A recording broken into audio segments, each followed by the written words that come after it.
Don't fast forward, folks. This is not an ad, just a simple request from your friends at Dissecting the 80s. If you enjoy the show, take a minute, subscribe to us in iTunes or Stitcher or wherever you get the show. And if you could also review us there, that would help us out a lot. It helps raise the profile of the show and helps us find new listeners. So, remember, rate and review Dissecting the 80s. Thanks. Welcome to Dissecting the 80s. I am one half of the Mega Podcasting Powers, Trip Lano. And I am Andrew Lano. And we gotta go back, Marty. We gotta go dissect the 80s. What is Dissecting the 80s, Andrew? I, as someone who was born in 92, get to look at the 80s with a nostalgia and go, that was a weird time. That's right. And I was barely qualified. I mean, I was born in 87, so I'm not qualified to talk about this stuff at all.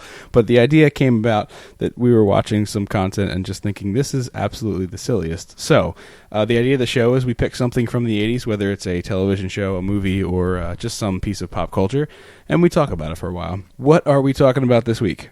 The Golden Girls, specifically Season 4, Episode 20, High Anxiety. And this is the episode where, if you're familiar with the show at all, one of the Golden Girls has a drug problem. This is a very special message from the Office for Drug Control America. Basically, when we do television shows, we've decided that we're not going to make ourselves watch the entire run of a show, because that doesn't make any sense.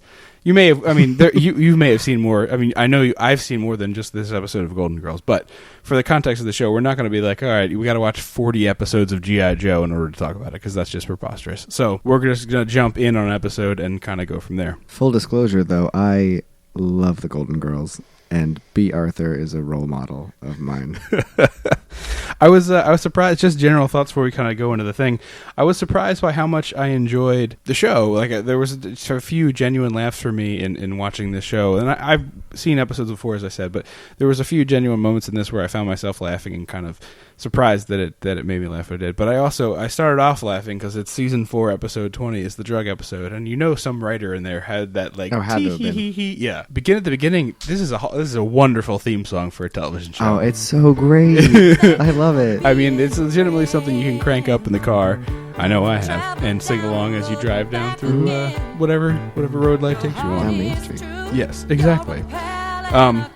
So the first thing I noticed in watching the show is just lots of casual racism of the 1980s. Oh, yeah. Can you find anyone in a mini mall who speaks English?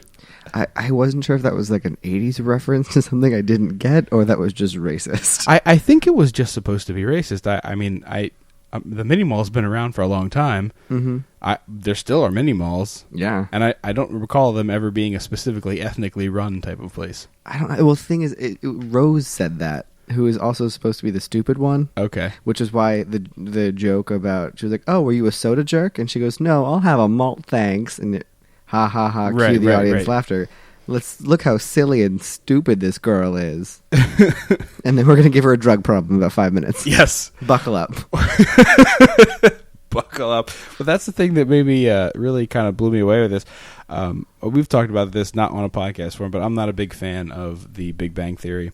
And it's amazing to me how similar this show is to the Big Bang Theory, in that like Sheldon Cooper plays the moron, sort of, like he doesn't know anything about the real world.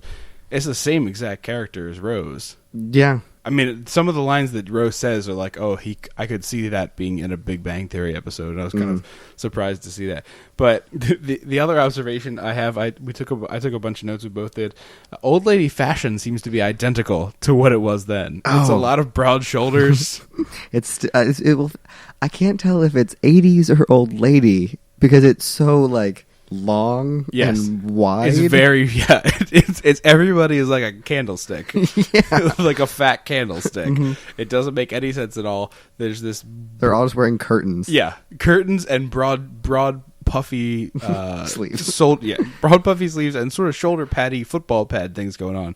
But it is very similar in style generally as to what you see in the elderly crowd wearing today, ladies wise. Lots of jackets and lots of blazers. At least maybe it's just our grandparents, but the people the older ladies that I encounter, very similar fashion that you're seeing on the four ladies here. I also just love that it's a show about four like 60+ year old women, and America was like, yeah, no, we'll watch that every week. For 7 seasons. For 7 seasons. And it came at a time when they still aired programming on Saturday nights. Mm-hmm. The show aired 9:30 p.m. on Saturday, and it was a regular hit show. All of them won a Emmy, rather. Mm-hmm. Like, each one won a Best Actress Grammy. But, like, nothing airs on Saturday. Saturday Night Live is literally the only show left that airs on Saturday nights. And this is a time where they're like, yeah, basic programming. I guess the demographic is the people who are presumably home. I guess. But I was surprised, generally speaking, how much I enjoyed this. Like, I was really expecting to come into this and just tear the crap out of it, and I was like, "There's some genuinely funny moments in this." Bea Arthur is one of the funniest women from television in recent years. Funny. But all four of them have moments and jokes. There's a lot of like groan-worthy eye roll stuff. Yeah, especially the fact that, like, oh, I'm addicted to pills, but if we just stay up all night, if we just make it till the morning. Well, that's what I said. It feels like they wrote half of an episode that's like, the girls have to pull an all-nighter, and then someone else wrote an episode that's like, Rose has a drug addiction, and they're like, we don't have time to flush either of them out, so we'll just put them together. And also, I had this idea about a pizza commercial. Sure, throw it in. Yeah, okay. We needed a third story anyway, so we'll get there. The thing that I wondered, I actually went and looked this up, and it turns out it's not, but the government for a time was giving sitcoms money if they were able to do shows about drugs, because it was keep kids on drugs. But this predates that. This is just them having an idea of like, oh, we're going to have one of our 65-year-old women be a pillhead. And also, this, like, the comic relief had the pill problem. It's not like, it's kind of like... I guess kind of like your Barney Stinson would be the most comparable thing of being like, oh, we're going to give him a really serious drug problem. Right. Like, oh, this is the best possible character. Mm-hmm. The one that we normally laugh at. The one that every week you laugh at for being stupid and like doesn't know any better. Is going to get saddled with a debilitating life issue that she's had the whole run of the show we've just never told you about. Mm-hmm. She's just been a pill-popping crazy person. The other observation I have with this, and this is sort of general sitcom notes, but so many scenes end with a character running out of the frame and everybody freezing. It's like watching a play happen. Mm-hmm. It's like, I'm on pills and you guys can't stop me. And Rose storms out of the scene and everyone else kind of puts their hands on their hips and cocks their head to the side or throws their arms up like, what are we going to do? And then it's boom. I think it's because they wrote for commercial breaks back then. And I don't think they do that as much anymore. Oh, they definitely do. But there was so much buttoning on the scenes where it's just like, everybody throw your hands up and freeze frame. And then we got to cut to the outside of the house. Mm-hmm. You see the outside of this house. It's just a constant cut to the outside of the house. It's like, oh, new scene now. No, wait, they're still in the living room. There's only two sets they have, the living room and the kitchen. Yeah, they go into the bedrooms occasionally and they're on the show, but generally speaking, they're in the living room or the kitchen, and they do the classic, like, old sitcom of, well, this table clearly can support a fourth chair, but because of the fourth wall, we're going to cram all four actresses onto one side of the table, and someone's going to have to pull up a chair and sit there. Yeah, it doesn't make any sense. And that's while we're talking about that kind of stuff, it amazes me, like, why the hell do studio audiences laugh at the parts that aren't the jokes? Yeah. Like, there's a very familiar rhythm with this show. It's like setup line, punchline, setup line, punchline. And a lot of the times, the setup lines get laughs as big or bigger than the jokes. The one I wrote down here in question, there's a plot where they're filming a pizza commercial. It's supposed to be filmed at the house, and then it ends up not being there. And which of the characters, I forget all their names. Bea Arthur is Dorothy. Okay. And Rose is Betty White. Right, I know those two. The slut was Blanche. Okay, Blanche is the one that gets upset, and so it's like, oh, if they film at the pizza place, I get screwed out of the money I was going to get. Hang on, I wrote that down actually. I get screwed and get nothing to show for it. And right there's a laugh break, and that's the joke. No, the joke is the following line. That's "Welcome to Hollywood." Oh no! The joke is that because she's the slut. So that was the she's the slut joke. Character. Okay, all right. Well, I rescind my comments because about America ate up the fact that a 65-year-old woman was like a vamp and a slut and like owned it in a pre-Viagra era and was successful about it. Like Blanche had a man every episode. That was her shtick. Okay. And then because there was the joke that Rose makes because she's like, I don't want them setting up like move video equipment in my kitchen, and Rose goes, well, how about they set it up in your bedroom? The equipment's all set up already. Right. Like America accepted the fact that this woman had sex tape equipment. Like, they were like, okay, yeah. I'll buy it. I don't want to see the tape, but I'll buy that it exists. I'm sold on the fact that it's there. Well, I guess I rescind my comment about that then, but it just felt like they're laughing at a setup line, and the joke being like, welcome to Hollywood was the bigger laugh line, but I guess that's just me missing because you've seen every episode of the show, apparently.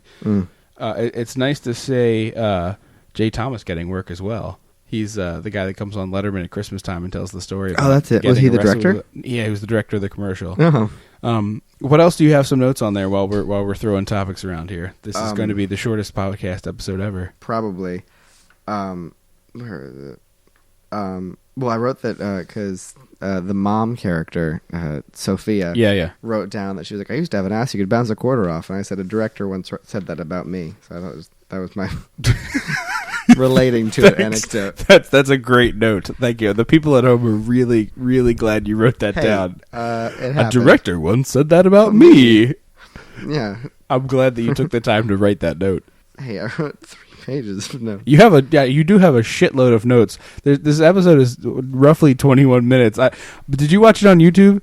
No, I Googled, watch Golden Girls online. Okay. Well, on YouTube, there's a bunch of people who have uploaded them. The one person, they're in a 4:3 frame, so it doesn't fill the screen. The one person put a frame around it that's just the scene you're watching in tiny squares, which is really, really distracting. So I was like, I have to find a different one. The one I watched had a gold ornate, swirly type frame, and I was like, this is exactly how the Golden Girls was intended to be watched. Pretty much. In a Frenchy looking gold ancient type of frame. This is the ideal Golden Girls viewing experience. Mm-hmm.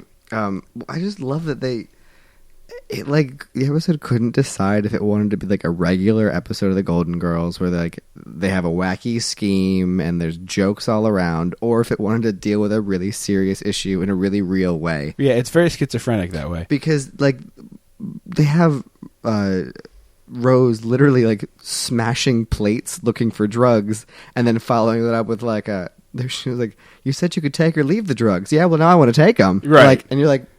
The tone is all over the place in this episode. That is the one major criticism I'd have it, because they're like, all right, you got to get off these drugs. She's like, okay, we got to stay up all night together. And then in 3 minutes of show time, which is a few hours, it goes from Rose being like, oh, I need you guys to help me, I can do this, to her being like, oh, let's play a game. Yeah, exactly. And then it's like, oh, I quit. I can't deal with this. I can't do it. And they're like, no, Rose, you have to do it. But 3 minutes ago, they were like, this is dumb. You need to go to a real rehab center, people who are trained to do these. We're 3 old women. What are we going to do? Who just met each other 4 years ago. Oh, they weren't lifelong friends? No, these are not lifelong friends, because they keep talking about the family and blah, blah, blah. And these women met by happenstance 4 years ago because they all... So why did they all live in the same house then? Because what happened was... I like how this podcast has just turned into Andrew explains the Golden Girls to Trip as a show. This is the Golden Girls. This is the general conceit of it. And this is how the show came to be. It should have been I do this first so you understand everything. No, I liked it better coming in completely cold because I liked not understanding what was going on and the broader spectrum of the show. I wanted to come in naked. Blanche, the slut, had I want to say her husband passed away, but I feel like I'm messing up the timelines because the show screws up the timelines all the time. Okay. Her husband passed away, and so she had a lot of room, and so she put up a flyer in the local mini mart of roommates wanted, and Dorothy B. Arthur's mother had just gotten kicked out of the retirement home because it was the joke is that it was basically Nazi Germany in there for her, and they'll make that joke repeatedly. Okay. So they were like, oh, well, we need a place to live. And then Rose just came from her small Midwestern town and was like, I'm new in the city. I need somewhere to live. And so they all moved in, and they're paying her rent. I like how they picked a really standard set of archetypes too of I just got to town, even though she's 75 years old or 60, however she's supposed to be 65. Oh, I just got here, and she's Miss Poduncle. Mm-hmm. That's the board game. St. Olaf. Yeah, St. Olafopoly that she pulls out. Gutengeese probably. It's all Scandinavian words. That's all she speaks. Okay. She'll be like Geflügenfliffer, and everyone's like, what does that mean, Rose? And then she tells them. Yeah, there's a whole lot of the hands on the hips. The people obviously can't see what we're doing, but yeah. there's a lot of hands on hips happening. Well, it's a lot of B. Arthur hands and a lot of B. Arthur eye roll. She seems legitimately exasperated 3/4 of the time on the show. Like, there's obviously the acting part of her character is exasperated, but B. Arthur, the human being, just seems constantly I can't believe I'm here. Where are my cigarettes? This is horrible. Where's my coffee? Like, it just seems like she would be in foul demeanor for the majority of the filming of this. Like, I can't believe I'm with these 3 idiots again. Fine, I'll say my lines. Damn it, Rose, what are you doing now? That seems to be the majority of the show. Yeah, I mean, probably. And then there was the NBA joke about drug addiction. Yeah, again, casual racism. Yeah. Well, it must be those NBA guys. And I feel like all they did was mock her addiction and mock her. Yes. And I was like, are we kind of like support this woman through the addiction, or are we just like, no, you'll break? Yeah. Break you down. Well, it goes from, well, you have to go to rehab, to, well, there's nothing we can do to help, to then being, well, I guess we have to help her through this. And then at the end, it's like, no, wait, she did need to go to rehab. We are unqualified to solve this problem. Again, we are 3 elderly women who are not doctors. Yes. You've been addicted to pills for 30 years. Or longer than that. 30 years, they said. Yeah, 30 years. So, again, we are completely unqualified to help you solve this problem. Perhaps we should seek professional help on this one. Well, I also like that they started to dig a grave for themselves in that, like, when Rose wasn't on pills, she was a huge bitch and was, like, mean and nasty. Right. And so you're, like, starting to think, like, oh, if the Rose not on pills is this woman, we've been laughing at a drug addict for 4 years. That is a good point. Can we, like, if she's clean and she's just a bitch, like, we don't want her on the show anymore. Is there any way we can keep her high all the time and be able to laugh at her?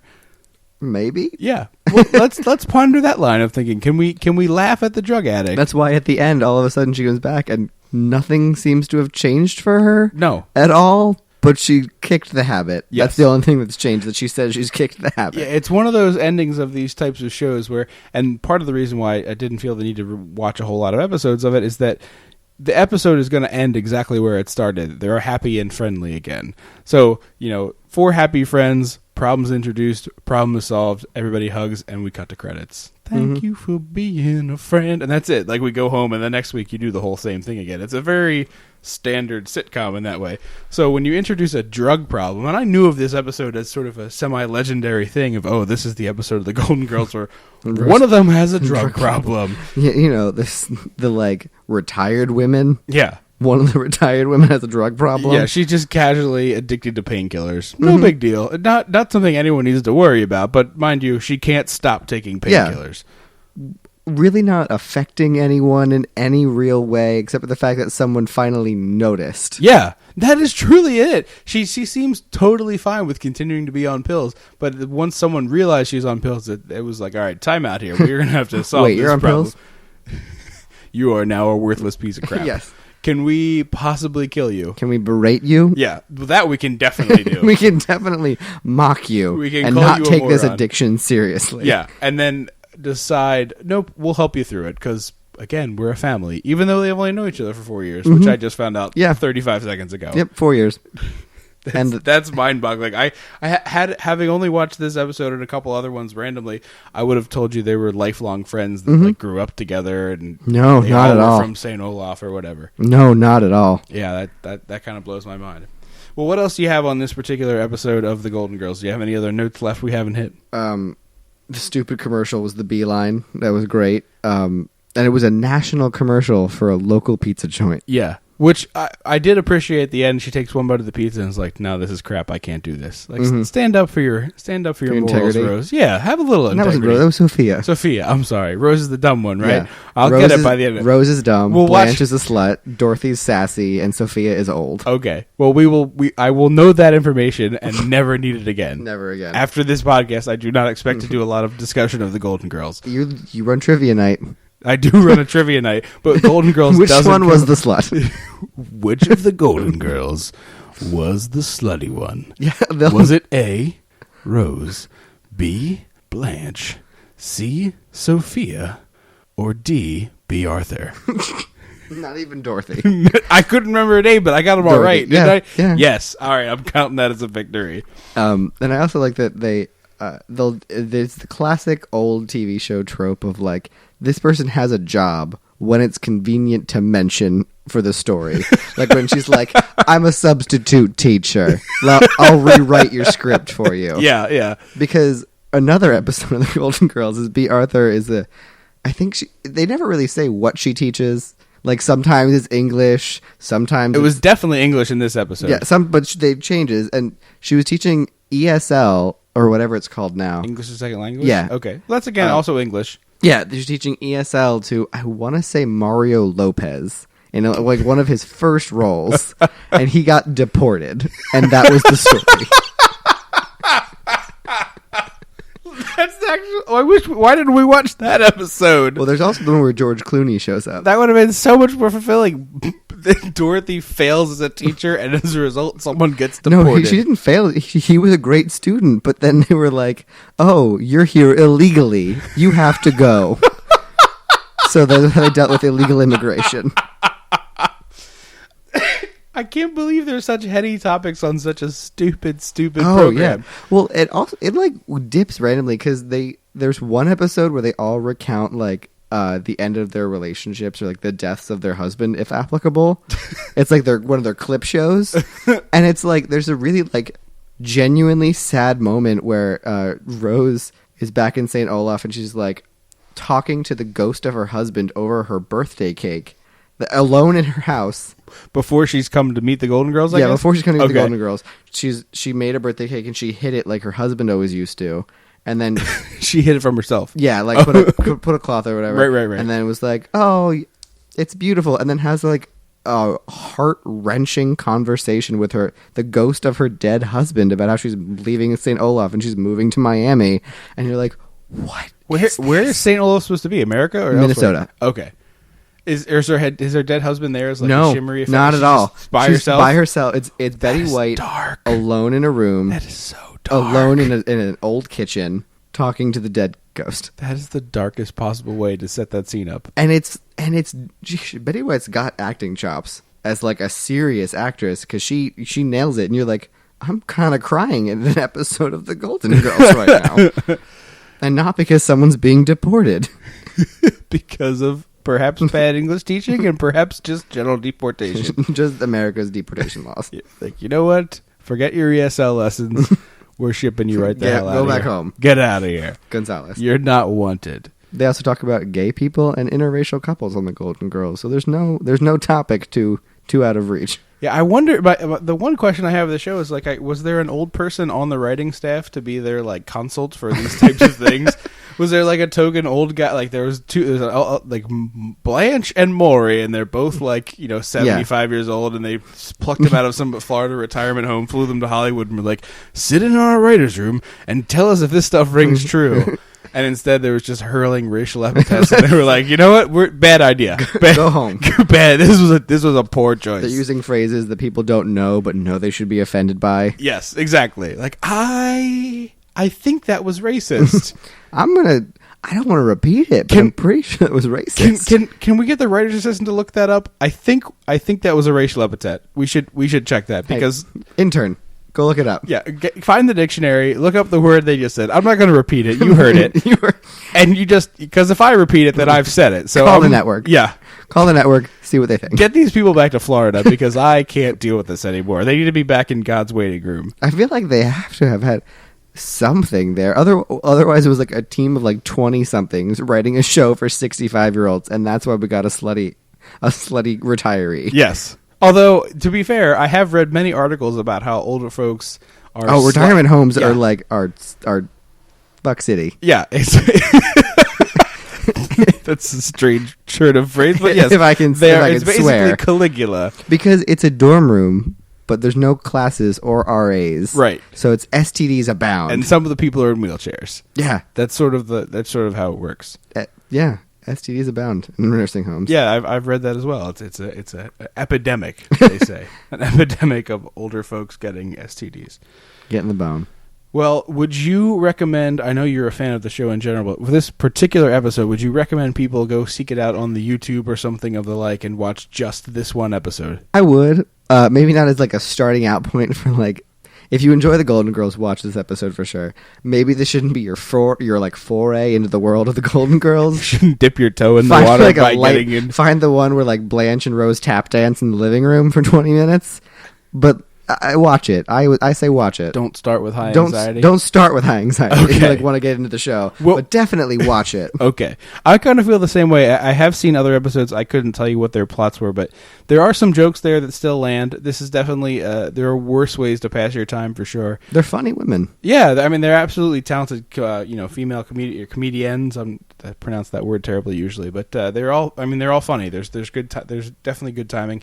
The overall sitcominess of it did annoy me a little bit as someone who's used to more modern shows like Parks and Rec with the no laugh tracks. Yeah, laugh track was really garish at points. There was a guy with a weird laugh that kept annoying me, and it was like, I can't not notice your like one weird tick, and I don't just stop it. Back when they used to be filmed before a live studio audience. Right. So I would also say that perhaps not the best entry point, but I could say that the Golden Girls is probably worth your time, having only watched this one episode to judge its quality. Well, that has been Dissecting the 80s of the Golden Girls, episode 420, High Anxiety. We will be back in 2 weeks with another episode. Might be a movie, might be TV. I don't know. We don't know yet. We'll find out when we get there. But thank you for listening to Dissect the 80s. Don't you forget about me. Freeze frame. Fist bump.